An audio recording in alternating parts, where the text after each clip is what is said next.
Shalom, and welcome once again to Elders of GMS, giving all praises to Yahweh Ba'ashem Yahweh Shai.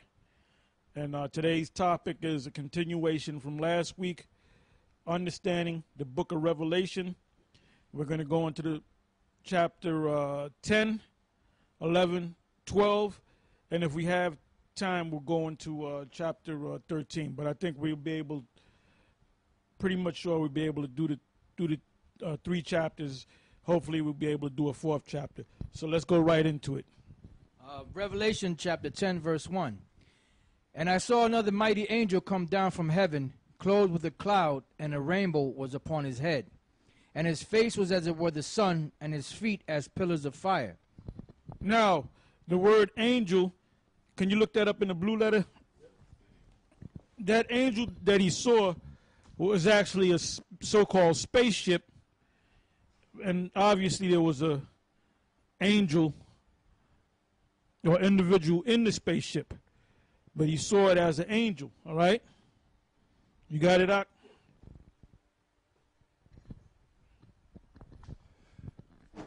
Yeah, Revelation 10 and 1, the word angel in the Greek.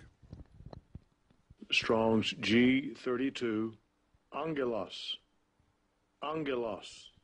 Which means a messenger, envoy, one who is sent, an angel, a messenger from God, a messenger, envoy. Let's see. Yeah, that's pretty much it. When you get a chance, look up the word envoy or envoy in the regular dictionary, guess the Marians. See what that says. Because like I said, it was an actual ship. And now if you go to the book of Ezekiel, the 1st chapter, and you read the whole chapter, you'll get an understanding of that. Because the thing that was in the ship was an actual angel. All right?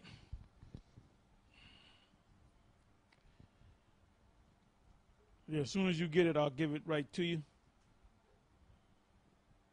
All right, go ahead. Yeah, this is the Merriam-Webster dictionary.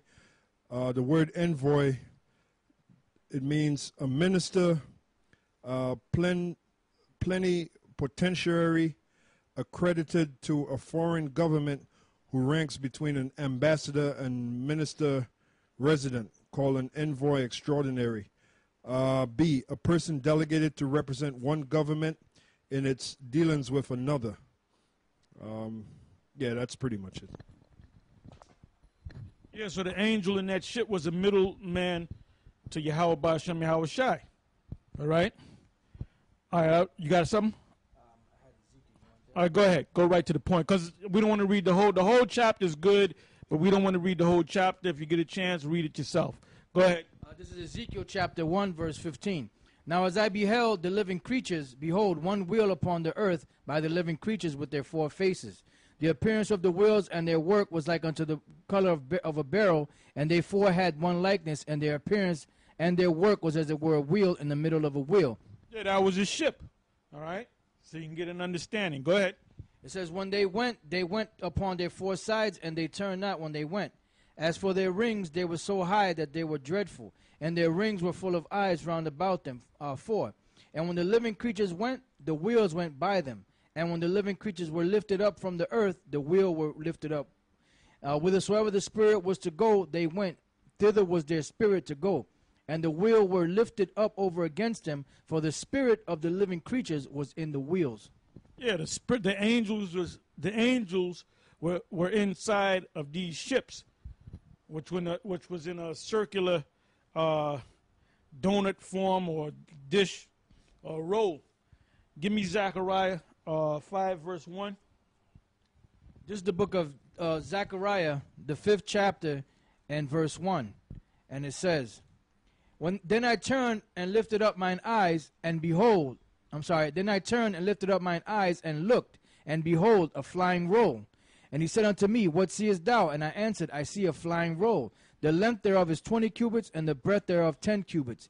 Then said he unto me, This is the curse that goeth forth over the face of the whole earth. For every one that stealeth shall be cut off as of that side of it, according to it, and every one that sweareth falsely shall be cut off on that side according to it. I will bring it forth, saith the Lord of hosts, and it shall enter into the house of the thief, and to the house of him that sweareth falsely by my name. And it shall remain in the midst of his house, and shall consume it with the timber thereof, and the stones thereof. Yeah. In other words, these ships, you're going to see a lot more UFO sightings in this country. This is the house of the thief. And by the way, I like the researcher to get me look up the word curse. Was that the first or the second verse? This is the third verse. This is the curse.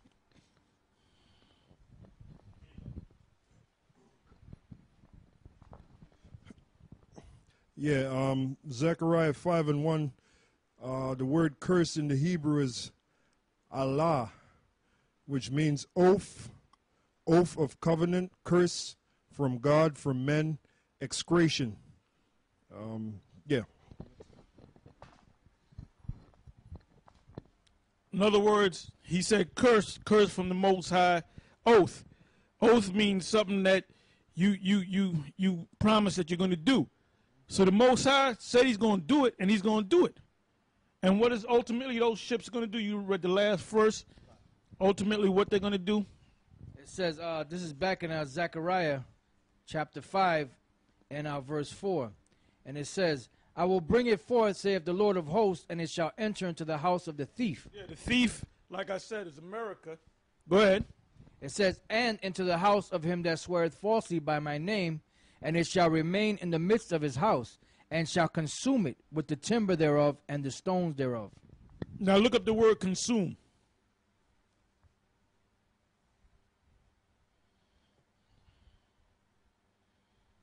What was that, the third verse to the fourth verse? Consume.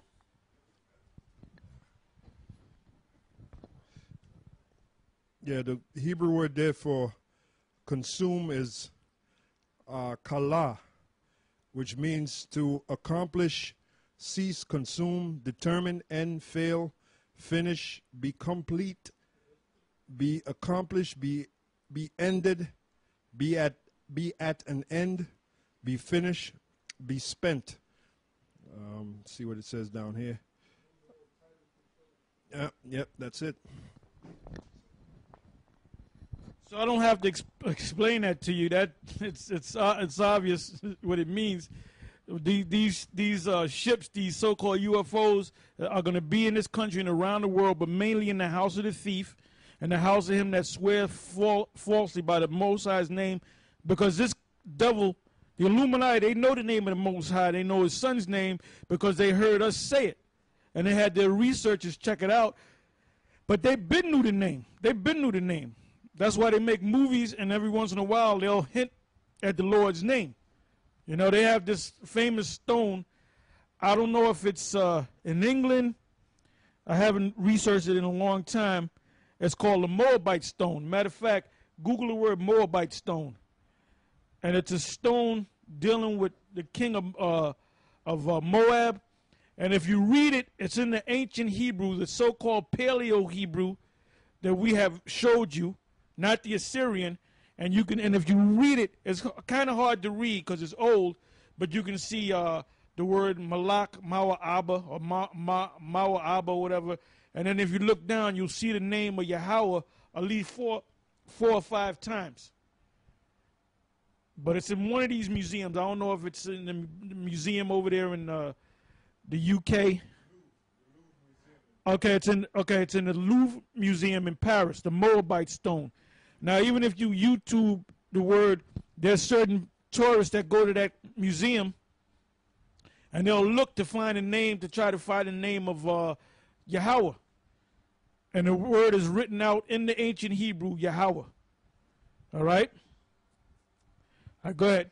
All right, this is back in Revelation chapter 11, verse 2. And he said, I read 1 again. And I saw another mighty angel come down from heaven, clothed with a cloud, and a rainbow was upon his head.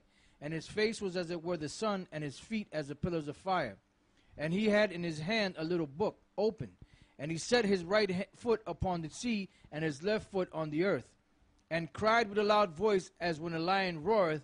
And when he had cried, 7 thunders uttered their voices. And when the seven thunders had uttered their voices, I was about to write, and I heard a voice from heaven saying unto me, seal up those things. You know what?